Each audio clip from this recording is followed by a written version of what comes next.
ia pegang kuat-kuat goloknya. Setelah itu, ia tutup kembali bagasinya. Kemudian, Leo berjalan cepat ke arah Nadine yang berdiri membelakanginya.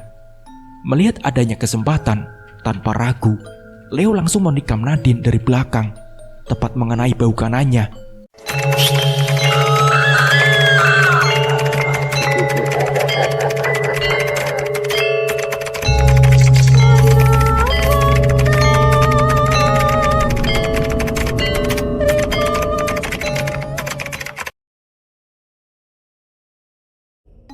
Melihat adanya kesempatan, tanpa ragu, Leo langsung menikam Nadine dari belakang, tepat mengenai bahu kanannya. Kulit eksotisnya langsung robek, tertusuk tajamnya besi pipi dari golok keramat itu. Nadine sempat menjerit, lalu terjatuh ke tanah dengan bahunya yang mengeluarkan darah segar. Dengan mata berkaca-kaca, ia kesakitan dan menoleh ke arah Leo. "Leo, jangan Leo," ucapnya ketakutan sambil menahan sakit. Sementara Leo dengan tatapan dingin berjalan mendekat.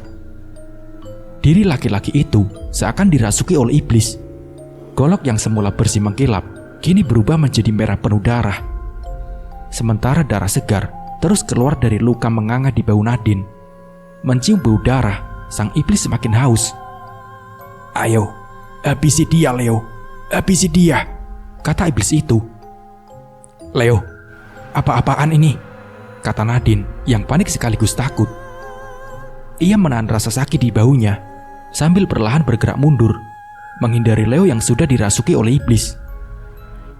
"Maaf Nadine, temanku butuh darah," ucap Leo dengan nada dingin dan tanpa rasa kasihan sedikit pun. "Sini kamu," tegas Leo yang langsung memegang kaki Nadine dan menariknya. Nadine menjerit sekeras yang ia bisa, berharap seseorang mendengar teriakannya dan memberi pertolongan.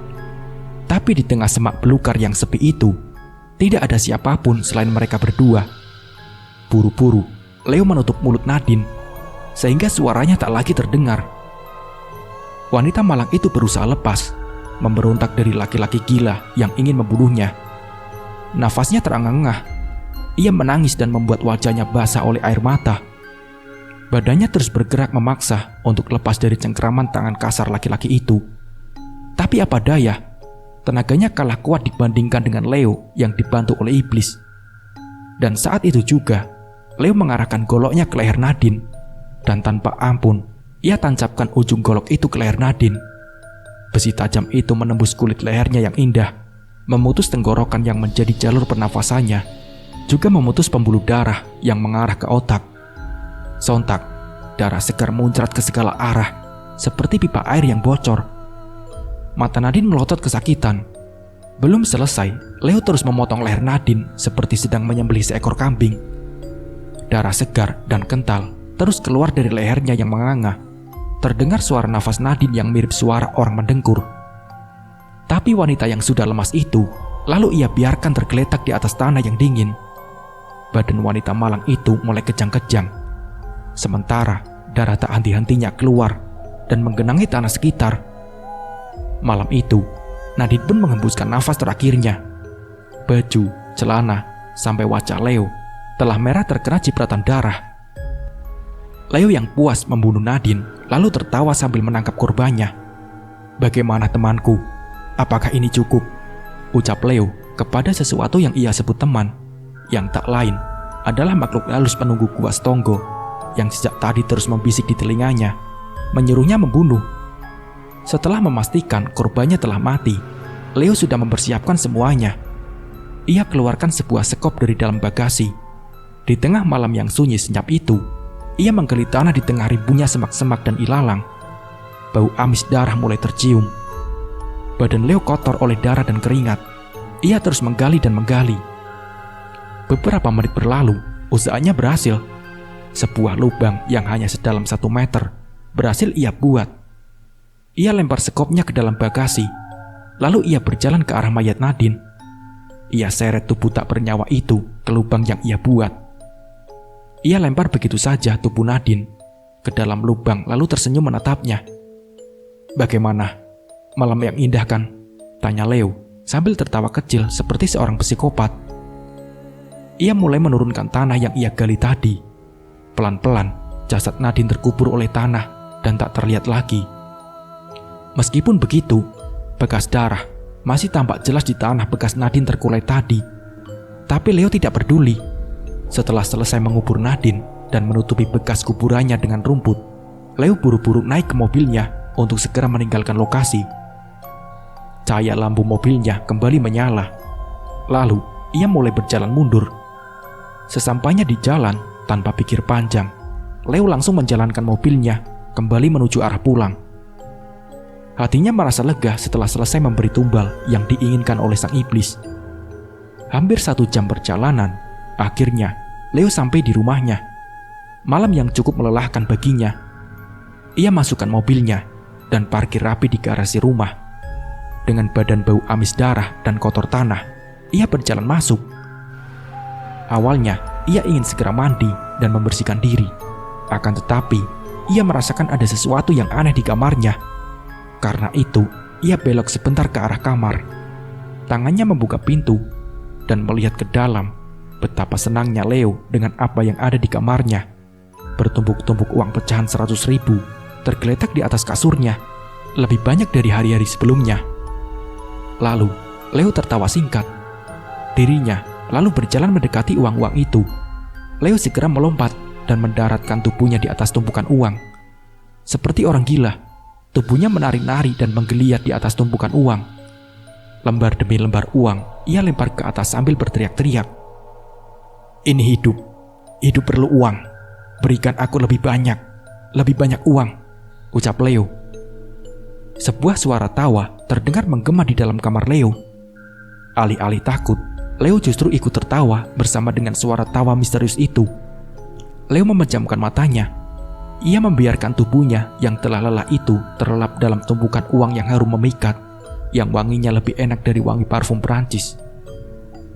Keesokan paginya, suara bel rumah Leo berbunyi. Dengan memakai jaket hitam dan tas kecilnya, Nessa pulang setelah beberapa hari menginap di apartemen temannya. Leo yang sudah rapi pun berjalan ke pintu depan. Uang-uang yang ia dapat semalam sudah tersimpan rapi di dalam karung dan tersembunyi di salah satu ruangan yang tidak diketahui Nessa. Bajunya pun sudah diganti. Tubuhnya telah bersih dari darah dan tanah, sehingga ia sudah siap berjumpa dengan sang pacar. Pintu dibuka. Leo pun tersenyum menyambut kepulangan sang pacar. Begitu juga dengan Nessa yang sudah rindu dengan rumah ini. Mereka berdua langsung masuk ke dalam. Nessa beristirahat di sofa sambil bermain handphonenya, dan Leo berjalan ke salah satu sudut ruangan. Ia lalu membuka kulkas dan mengambil sekaleng minuman. Setelah itu, berjalan mendekati Nessa. "Nih, minum," kata Leo sambil memberikan kaleng minuman itu. "Makasih, Leo," ucap Nessa yang langsung mengambil minuman dan meminumnya. Leo duduk bersandar di samping Nessa. Matanya memperhatikan wajah pacarnya itu sambil tersenyum. Dan menyadari itu, Nessa menatap balik sambil tertawa kecil. Ia taruh minumannya di meja. "Kenapa, Leo?" tanyanya kepada Leo. Enggak kok," jawab Leo pelan. "Kita liburan ya? Kamu mau kemana? Bali atau luar negeri? Atau keluar planet sekalian? Aku bisa kok," ucap Leo sedikit bercanda. Nessa pun tertawa kecil. "Kok tiba-tiba ngajak liburan sih?" tanyanya. "Kapan lagi aku bisa begini?" jawab Leo. Nessa lalu diam sejenak. Tangannya menopang dagu. Matanya menatap ke langit-langit. Setelah berpikir sebentar, Nessa kembali menoleh ke Leo. "Aku mau ke Lombok," ucapnya sambil tersenyum. "Oh, Lombok. Dekat ya?" kata Leo dengan nada sombong. "Kalau ke Lombok, kita nggak usah sewa hotel. Pulang pergi naik pesawat juga aku bisa. Aku beli pesawatnya kalau perlu ya," tambah Leo semakin sombong. "Apa sih kamu? Sombong banget," kata Nessa sambil tersenyum lebar. Beberapa jam kemudian, mereka berdua pergi meninggalkan rumah. Leo telah menjanjikan pacarnya untuk belanja hari ini. Maka dengan segala kekayaan yang ia punya, hal itu sangat mudah ia lakukan. Apapun keinginan Nessa, semahal apapun barangnya tidak membuat Leo gentar. Uangnya tak pernah habis, karena ada sosok iblis yang membackupnya. Namun tanpa sadar, Sebuah bahaya mengintai dalam diam. Sampai kapanpun sang iblis tak akan pernah puas. Liburan yang dijanjikan oleh Leo bukanlah omong kosong semata. Ia benar-benar mempersiapkan segalanya. Ia memesan tiket pesawat sejak jauh-jauh hari. Bahkan sudah memesan hotel untuk 5 hari di sana. Mereka hanya tinggal menunggu waktu untuk berangkat saja. Wanita mana yang tak senang dengan laki-laki sebaik Leo? Tapi Nessa sebaliknya. Bukannya senang, ia justru tampak kesal sepanjang hari. Selama seharian, Nessa memasang wajah cemberut yang membuat Leo sedikit cemas. Seharian penuh, Leo terus berpikir dan mengoreksi dirinya. Apakah ia berbuat atau mengatakan sesuatu yang membuat Nessa marah?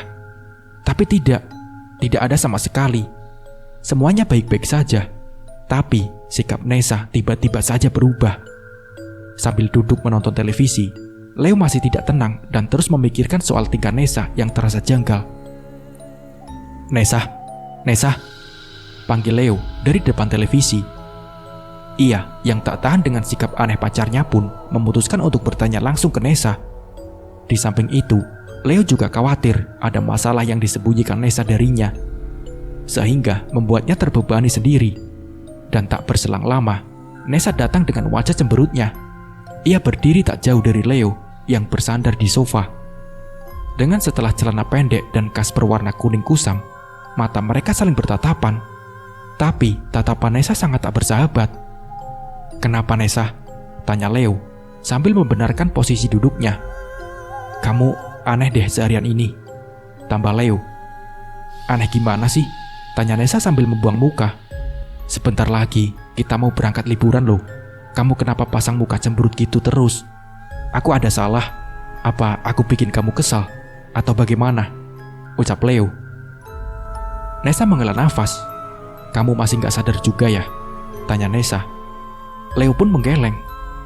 "Enggak, coba sadarkan aku," katanya. Nessa menyilang kedua tangannya di depan dada. Wajah kesal terpasang di wajahnya. "Malam Selasa kamu kemana?" tanya Nessa. Malam Selasa?" tanya Leo. Kemudian ia mulai berpikir dan mengingat-ingat. Sampai akhirnya ia sadar. Malam Selasa yang dimaksud Nessa adalah malam saat ia membunuh Nadine. Sadar akan hal itu, Leo pun mulai gugup. Melihat itu, Nessa semakin yakin. "Tuh kan, kamu aja gugup begitu. Emang dasar laki-laki. Gak bisa ditinggal sebentar aja," kata Nessa yang mulai marah. Akan tetapi, Leo kembali menggeleng kepala dan mencoba mengelak. "Aku tak mengerti maksudmu apa. Aku gak ngapa-ngapain kok malam Selasa," kata Leo mencari alasan. "Jangan bohong," bentak Nessa yang seketika membuat Leo kaget. Selama berpacaran, baru kali ini Nessa membentaknya sedemikian keras. Semakin memperjelas betapa marahnya wanita itu, Leo menatap Nessa dengan tatapan bingung. "Aku tahu dari Darren. Dia yang kasih tahu aku," kata Nessa. "Kamu ngapain malam itu sama Nadine? Kenapa kamu tidak bilang-bilang? Bukannya kamu pernah bilang gak akan kembali ke sana karena cuma buang-buang waktu. Aku juga sudah janji sama kamu buat tidak datang lagi ke klub supaya gak ada cowok lain yang godain aku. Tapi kenapa sekarang justru malah kamu yang ingkar?" tutur Nessa dengan penuh emosi sambil menatap tajam ke arah Leo. Laki-laki itu akhirnya paham masalahnya. Ia lalu segera berdiri, berjalan mendekati Nessa untuk menjelaskan apa yang terjadi. Aku gak ketemu Nadine. Darren, dia itu tukang gosip Nessa. Semua orang juga tahu kalau mulutnya itu suka nyebar hoak. Jadi jangan percaya. Kamu lebih percaya aku kan?" ucap Leo sambil mengelus pipi Nessa. Dengan kasar, Nessa tepis tangan laki-laki itu dari wajahnya. Matanya berkaca-kaca dan kecewa. "Kamu masih bisa bohong ya?" ucapnya. Nessa lalu mengambil handphonenya di sakunya. Ia tunjukkan sebuah foto di handphonenya yang memperlihatkan Leo sedang berduaan dengan Nadine. "Foto ini aku dapat dari Darren," kata Nessa. "Darren brengsek," gumam Leo dengan kesal. "Mau alasan apa lagi kamu?" tanya Nessa sambil mengusap air matanya di pipi.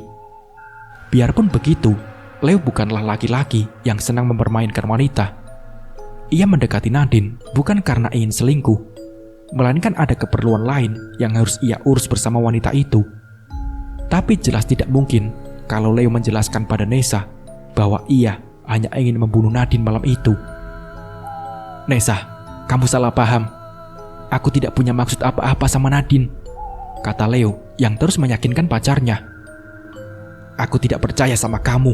Ternyata kamu begitu setiap kali aku gak di sini."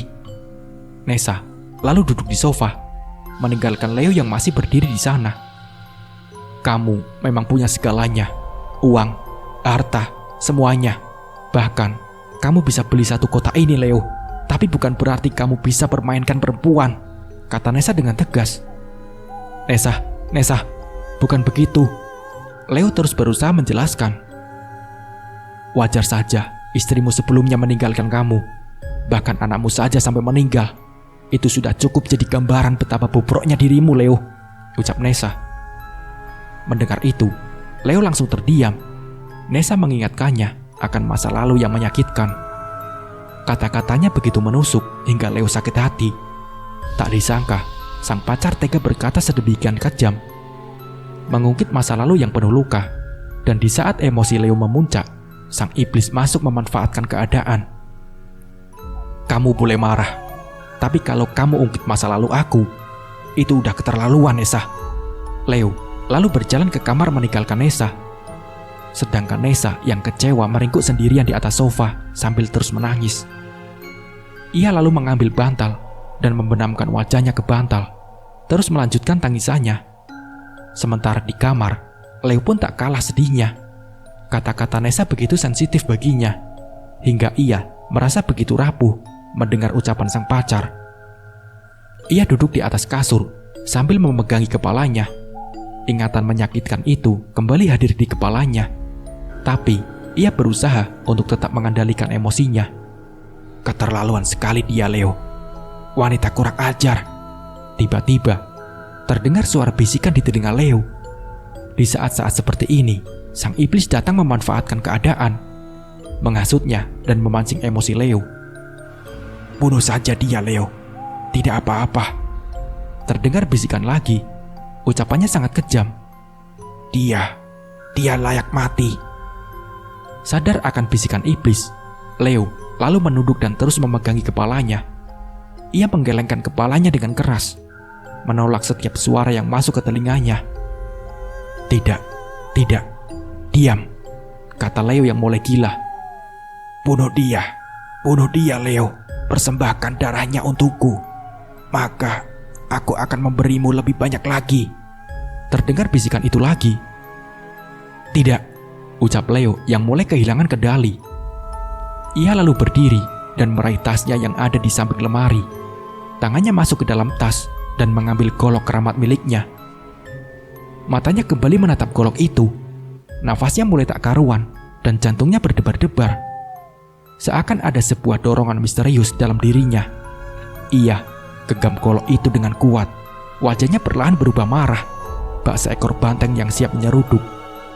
Leo lalu berjalan keluar kamar. Matanya melotot ke arah Nessa. Kakinya melangkah cepat. Nessa yang masih membenamkan wajahnya di bantal tidak sadar dengan kedatangan Leo. Tiba-tiba saja, rambut perempuan itu dijambak dan ditarik oleh Leo. Nessa pun menjerit saat rambutnya ditarik oleh Leo. Ia mencoba melawan dan melepaskan diri. "Kamu ngapain, Leo?" teriak Nessa ketakutan. Diam kamu," bentak Leo sambil mengangkat tinggi-tinggi goloknya. "Jangan, Leo, jangan," teriak Nessa ketakutan. "Bajingan kamu, Nessa," bentak Leo. Kemudian, tanpa pikir panjang, Leo menebas batang leher pacarnya sendiri dengan menggunakan golok keramatnya. Nessa pun berteriak kesakitan dan mencoba memberontak. Tapi Leo terus menikamnya berkali-kali, hingga luka di leher Nessa semakin menganga dan semakin dalam. Darah segar muncrat kemana-mana, membasahi sofa dan lantai, dan mata Nessa melotot. Perlahan tubuhnya lemas kehabisan darah. Nafasnya pun mulai melemah, mulutnya mengeluarkan suara seperti sapi yang disembelih. Pupil matanya bergerak ke atas, dan lidahnya sedikit menjulur. Melihat pacarnya sudah sekarat dan bersimbah darah, Leo lalu melepas tubuhnya, membiarkan mayat Nessa terjatuh ke lantai yang sudah penuh dengan genangan darah. Leo mengatur nafas sambil menatap pacarnya yang sudah tak bernyawa. "Mampus kamu," gumamnya. "Keputusan yang tepat, Leo." Suara itu kembali terdengar. Suara tawa sang iblis yang telah puas memerintahkan anak Adam dengan mudahnya. Akhirnya, golok itu kembali memakan tumbal. Kali ini pacarnya sendiri. Leo menyeret mayat pacarnya menuju kamar mandi. Badan lemas wanita malang itu bergesekan dengan lantai yang licin, membentuk jejak darah yang memanjang dari sofa menuju ke kamar mandi. Sesampainya di sana, Leo melempar jasad tersebut ke dinding. Setelah itu, ia kembali keluar dari kamar mandi. Kakinya melangkah menuju sofa. Sesampainya di sana, ia mengambil golok yang ia gunakan untuk membunuh Nessa. Dengan hawa panas di tubuhnya dan gejolak amarah yang tak terkendali, Leo kembali melangkah masuk ke dalam kamar mandi. Sang iblis masih mempengaruhinya. Ia masuk dan langsung menutup pintu kamar mandi. Ia menutup terlebih dahulu wajah pacarnya yang perlahan pucat. Matanya melotot dengan pupil mata yang kosong. Lidahnya sedikit menjulur, sedangkan lehernya terus mengeluarkan darah bak selang air bocor. Leo menghela nafas. Kemudian, ia mulai melucuti satu persatu pakaian pacarnya. "Suruh siapa melawan seorang Leo?" ucapnya berbicara sendiri. Setelah jasad Nessa sudah dalam keadaan telanjang, ia mulai membaringkannya dengan rapi di lantai kamar mandi yang basah dan lembab. Ia elus pelan kaki Nessa. Lalu dengan sadis, ia tancapkan golok ke bagian paha pacarnya itu. Leo menikam paha kanan Nessa berkali-kali, hingga kulitnya robek dan dagingnya mulai terbelah. Ia terus saja menghantamkan benda tajam ke daging paha Nessa, seperti seorang tukang jegal memotong ayam. Darah segar lagi-lagi mengalir keluar, masuk ke dalam lubang saluran air. Tiba-tiba, golok milik Leo menghantam sesuatu yang keras di dalam paha Nessa. Benda berwarna putih yang sulit dipatahkan. Benda putih itu adalah tulang paha Nessa yang keras. Sekuat tenaga, Leo berusaha memotong tulang itu. Dan seperti yang sudah ia ketahui, golok miliknya bukanlah golok biasa, melainkan golok keramat dengan energi jahat yang di dalamnya. Melihat kekuatan tersembunyi di dalamnya, sehingga benda sekeras apapun bisa dengan mudah dipotong. Dengan begitu, memotong putus tulang Nessa bukanlah hal yang sulit. Setelah melakukan 4 kali tikaman ke tulang paha, akhirnya ia berhasil memotong tulang paha itu. Dan kini, kaki Nessa benar-benar putus terpisah dari badannya. Leo mengambil kaki Nessa dan melemparnya menjauh. Setelah berhasil memotong satu bagian, Leo berpindah ke bagian lainnya. Ia beranjak ke paha sebelah kiri Nessa untuk memotongnya juga. Leo terus memotong-motong bagian tubuh Nessa, kakinya, kedua tangan, hingga yang terakhir kepalanya. Setelah selesai memutilasi pacarnya sendiri, Leo mengumpulkan potongan-potongan itu di pojok kamar mandi. Sementara dirinya berjalan ke gudang untuk mencari sesuatu. Selepas dari gudang, Leo kembali membawa sebuah karung besar yang kotor dan penuh dengan debu. Ia kembali masuk ke dalam kamar mandi. Karung itu dibuka lebar-lebar. Satu persatu bagian tubuh Nessa ia masukkan ke dalam karung. Pertama yang paling besar yaitu bagian badan. Kedua kakinya dan kedua tangannya ditekuk dengan rapi. Baru terakhir ia masukkan kepala Nessa. Sebelum ia mengikat dan menutup karung itu, Leo terlebih dulu menatap wajah Nessa. "Nessa sayang, selamat tinggal," ucapnya sambil tersenyum. Setelah itu, barulah ia mengikat karung itu dengan tali plastik. Leo berusaha mengangkat karung itu sendirian. Berat sekali sehingga ia tak kuat lama-lama menahan bebannya. Karena itu, ia memutuskan untuk menyeretnya ke dalam mobil. Lagi-lagi, jejak darah tercipta di lantai Leo. Dari kamar mandi menuju garasi, ia buka bagasi mobilnya. Sekuat tenaga, ia angkat dan melempar tubuh Nessa ke mobil. Mata Leo melihat sekitar, memastikan suasana sepi, lalu masuk ke dalam mobil untuk buru-buru pergi. Sebelum menginjakkan pedal gas, Leo terlebih dahulu menyemprotkan pengharum ruangan ke dalam mobilnya, menghilangkan bau amis darah yang menyengat dari dalam karung mayat Nessa. Beberapa saat kemudian, barulah Leo tancap gas meninggalkan rumahnya. Saat itu, jam menunjukkan pukul 11 malam. Jalan kompleks sudah sepi, hanya ada beberapa pedagang makanan yang lewat. Leo dengan bebas berjalan dan keluar portal. Para satpam yang sudah mengenal baik sosok Leo sama sekali tidak menaruh curiga padanya.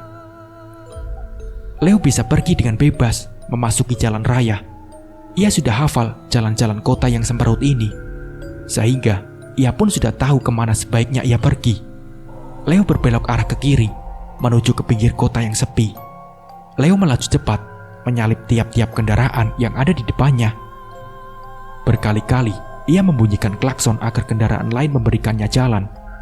Pelan-pelan, mobil Leo memasuki jalanan yang sepi. Ia sampai di pinggir kota yang hanya berupa lahan kosong dan proyek-proyek pembangunan yang mangkrak. Jangankan manusia ataupun penduduk, lampu jalan saja di sini sedikit. Jalanannya pun rusak. Warga juga enggan lewat di sini karena banyaknya rumor soal begal yang berkeliaran. Leo parkir di pinggir jalan yang penuh ilalang. Di bawahnya mengalir sebuah sungai yang airnya deras. Leo keluar dari mobil. Dengan terburu-buru, ia berlari kecil ke bagasi mobil. Ia buka bagasinya dan mengeluarkan karung berisi potongan tubuh Nessa. Wajahnya yang sedikit ketakutan terlebih dahulu melihat sekitar. Setelah merasa aman, barulah Leo menyeret karung itu ke pinggir sungai. Lalu beristirahat sebentar di pinggir sungai, sekedar mengambil nafas dan menyeka keringat. Setelah tenaganya terkumpul kembali, ia sekuat tenaga mengangkat karung mayat itu. Sungai di depannya memiliki jarak 3 meter ke bawah. Leo mengerahkan segenap tenaga yang tersisa. Ia angkat dan langsung melempar karung itu ke sungai. Suara cipratan air terdengar cukup keras. Leo buru-buru kembali ke mobilnya. Cepat, cepat, cepat, gumamnya yang ketakutan. Dengan wajah sedikit takut, Leo menyalakan mesin mobil dan buru-buru putar arah. Ia langsung tancap gas meninggalkan lokasi itu. Tapi dalam hatinya, ia masih merasa cemas dengan apa yang ia lakukan. Ia takut usahanya tidak cukup untuk menghapus jejak pembunuhan Nessa. Apalagi bau amis masih tercium di mobilnya. Tapi Leo memilih untuk memikirkan itu belakangan. Leo sampai di rumah beberapa saat kemudian. Wajahnya lesu dan badannya lemas. Malam itu jadi malam panjang yang melelahkan. Jam sudah menunjukkan 12:30 dini hari. Tenaganya benar-benar terkuras. Ia buka pintu yang menghubungkan garasi dengan ruang tamunya. Betapa kagetnya Leo saat melihat ke ruang tamu. Begitu banyak uang berserakan di sofa, di lantai, dan di meja. Bahkan di jejak darah bekas Nessa, terdapat tumpukan uang yang memanjang mengikuti jejak darah menuju kamar mandi. Leo buru-buru berlari ke kamar mandi. Setelah ia buka pintu kamar mandi, ternyata di dalam sana pun banyak terdapat uang. Leo tak bisa berkata apa-apa. Ini adalah uang terbanyak yang ia dapatkan dari iblis itu. Begitu banyak hingga ia bingung bagaimana menyimpannya. Alih-alih uangnya berkurang, Leo justru terus-menerus mendapatkan suntikan dana dari para iblis penunggu Gua Stonggo. Setiap kali ia membunuh manusia dengan golok keramatnya, maka ganjaran berupa uang akan menunggunya. Terima kasih, teriak Leo seperti orang gila. Ia berjalan ke ruang tamu dan berbaring di atas tumpukan uang sambil tertawa-tawa. Lembaran-lembaran uang ia lempar ke atas. Tak peduli pacarnya menjadi korban, yang penting adalah uang selalu datang kepadanya. Ia tak memikirkan apa-apa lagi selain terus memperbanyak kekayaannya. Kau adalah pengikutku paling menurut. Bunuh Leo, bunuhlah. Lebih banyak uang lagi. Kau akan jadi manusia terkaya. Sebuah bisikan kembali terdengar di telinga Leo. Sang iblis akan terus mencari mangsa melalui Leo. Berbekal perjanjian di dalam Gua Stonggo, Leo menjelma menjadi sosok tangan kanan iblis yang haus akan darah dan tumbal. Di dalam kamar yang suram dan berantakan itu, Leo berbaring dengan mata terpejam. Sudah berjam-jam ia terlelap dalam alam mimpi. Selimut tak karuan, bantal, dan guling sudah terlempar ke sana kemari. Tubuh Leo terus bergerak-gerak berpindah posisi. Hawa sejuk AC membuatnya kian nyaman dalam tidur panjangnya. Jam menunjukkan pukul 7 pagi. Leo mulai tersadar, tapi masih enggan membuka mata. Iya, wajar bagi orang kaya sepertinya untuk bermalas-malasan. Uangnya tak akan habis, hingga dirinya tak perlu susah payah bekerja. Leo kemudian memeluk gulingnya dengan nyaman sambil terus memejamkan mata. Tunggu, ada yang aneh. Leo merasakan gulingnya begitu kasar dan besar, tidak seperti guling yang sering ia gunakan. Kemudian, mulai muncul wangi harum di sekitarnya, membuat Leo terpaksa membuka mata saking penasarannya. Ketika ia membuka mata, ternyata bukanlah guling yang ia peluk, melainkan Nessa yang sedang berbaring di sampingnya. Seperti biasa, ia menyambut pagi hari dengan sebuah senyuman yang manis, memanja, yang terukir di wajah cantiknya. Leo membalas senyumannya. Ia elus pipi pacarnya itu. "Kamu udah bangun sayang?" ucap Leo. "Sudah," jawab Nessa. Leo kembali memejamkan mata karena masih merasakan kantuk di matanya. "Aku tidur lagi ya," kata Leo sambil tersenyum. "Iya, kamu tidur aja Leo. Ikut aku," kata Nessa sambil membelai mesra pipi Leo. "Tidur dan jangan bangun lagi Leo. Ikut aku." Tangan Nessa lalu berpindah ke leher Leo, mengelusnya dengan lembut. Dan perlahan, elusan lembut itu berubah menjadi cengkeraman. Tiba-tiba saja, tangan Nessa mencekik leher Leo dengan amat keras, sampai-sampai Leo membuka mata dan melotot. Laki-laki itu kesulitan bernapas, berusaha sekuat mungkin untuk melepaskan tangan Nessa dari lehernya. Leo pun berontak, bergerak liar di atas kasurnya. Ia memukul wajah Nessa sekeras mungkin. Akan tetapi, ketika tangannya menghantam wajah Nessa, kepala Nessa tiba-tiba terlepas dari badannya dan terpental jauh ke bawah kasur. Di saat itulah, Leo sadar kalau Nessa sudah mati, lalu menjerit-jerit ketakutan. Sedangkan kepala Nessa yang tergeletak jauh di bawah kasur menatap Leo dengan tatapan tajam penuh dendam. Setelah berusaha sekian menit, Leo berhasil lepas dari cekikan tangan Nessa yang bahkan membuat lehernya membiru. "Mau kemana Leo sayang? Temenin aku tidur di sungai," ucap Nessa dengan nada lirih yang mengerikan. Leo pun terbatuk-batuk. Segera, ia turun dari kasur dan berjalan pelan ke arah pintu kamar. Ia buka pintu kamar dan keluar menuju ruang tamu. Di sana, gangguan dari arwah Nessa belum usai. Tampak wanita itu kini sedang duduk di ruang tamu dengan wajah pucat dan tatapan kosong ke depan.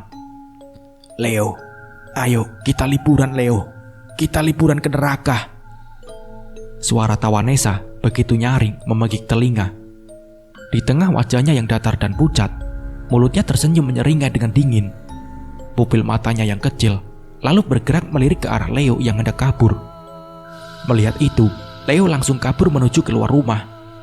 Sesampainya di luar, barulah ia bisa tenang. Suasana di luar sudah terang benderang. Para pedagang sarapan sudah berjualan di pinggir jalan. Orang-orang tampak berolahraga di jalan-jalan kompleks sambil membawa jalan anjing mereka. Dan suara semprotan air tetangga yang sedang mencuci mobil pun terdengar. Leo yang terengah-engah pun duduk di halaman depan rumahnya, di atas rumput di bawah pohon palem. Ia beristirahat sambil mengatur nafasnya yang tak karuan. Tangannya yang gemetar mengalap keringat di dahinya. Angin sejuk dan hangatnya mentari pagi menerpa Leo yang ketakutan. Tapi laki-laki itu tengah menguasai dirinya, menyingkirkan rasa takut yang mengendalikannya. "Gila, aku harus hentikan ini," gumamnya. Siang harinya, Leo memutuskan untuk pergi dari rumah dan mencari hiburan di luar. Ia membawa dompet yang penuh uang dan handphonenya yang mahal. Sambil melihat dirinya di cermin, Leo memperhatikan pakaiannya yang sudah rapi dan cocok dengan dirinya. Rambutnya pun sudah tersisir rapi ke belakang. Ia berjalan ke samping lemari, mengambil sebuah sepatu mewah yang baru dibelinya. Kemudian berjalan keluar kamar, menuju ke pelataran rumah. Ia biarkan rumahnya dalam keadaan redup, hanya kamar mandi yang lampunya menyala. Suasananya amat tidak enak, barang-barang berantakan, banyak sampah-sampah di lantai. Rumah ini kurang diurus semenjak Leo sibuk menghabiskan uangnya. Ketika hendak membuka pintu depan, tiba-tiba saja kakinya terasa berat untuk melangkah. Leo yang sudah merasa tak enak lalu melihat ke bawah, dan benar saja, sebuah potongan tangan sedang memegangi kaki Leo, sehingga ia tidak bisa bergerak. Leo mulai gemetar, keringat dingin mengucur di tubuhnya.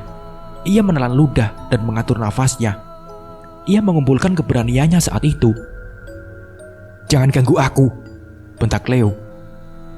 "Pergi kamu, siapapun kamu, pergi dari rumahku," tambahnya. Akan tetapi, ia semakin tidak bisa bergerak. Ia menoleh ke sana kemari, tapi percuma. Tidak ada orang yang bisa menolongnya.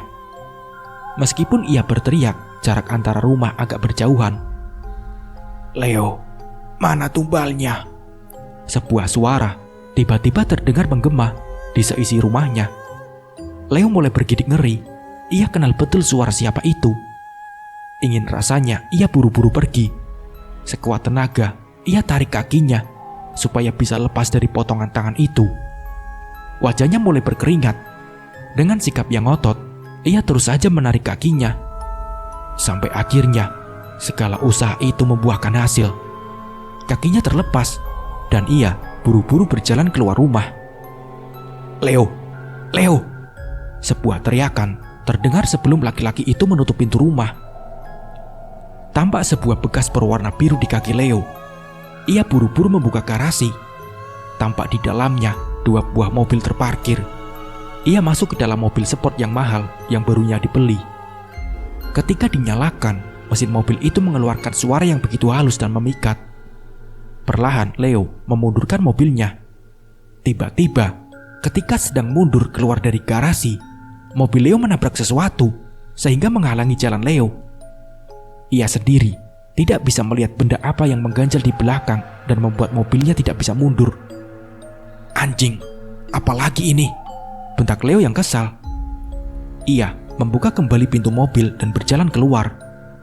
Dirinya berjalan ke belakang mobil untuk mengecek. Betapa kagetnya saat melihat benda yang mengganjal di bagian belakang mobil. Sesosok pocong sedang berbaring di lantai, sehingga mengganjal ban mobil Leo yang hendak mundur. Wajah pocong itu menghadap ke Leo, memamerkan wajahnya yang hancur penuh luka busuk. Nanah putih yang kental keluar dari lubang-lubang di wajahnya, dan belatung tampak menggeliat di kulitnya. "Mana tumbalnya, Leo?" kata si pocong sambil melotot ke arah Leo.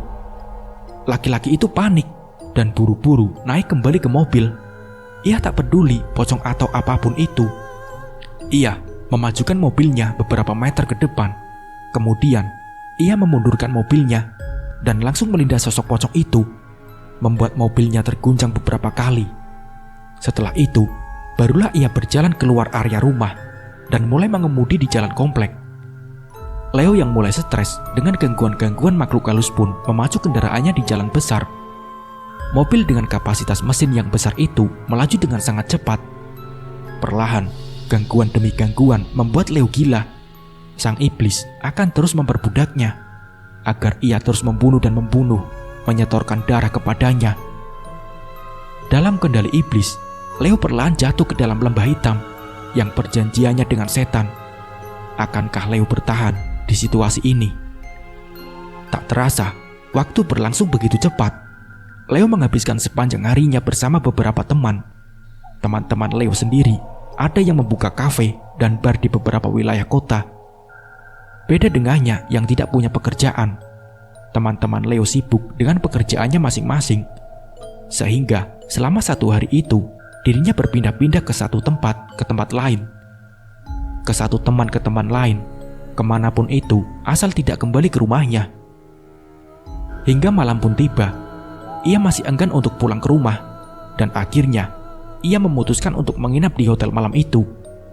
Tak hanya itu, Leo juga mengajak teman wanita untuk menemaninya di hotel. Tujuannya supaya Leo tidak sendirian di sana. Ia masih dihantui rasa takut dengan para setan yang terus menerornya meminta tumbal. Wanita itu bernama Saras.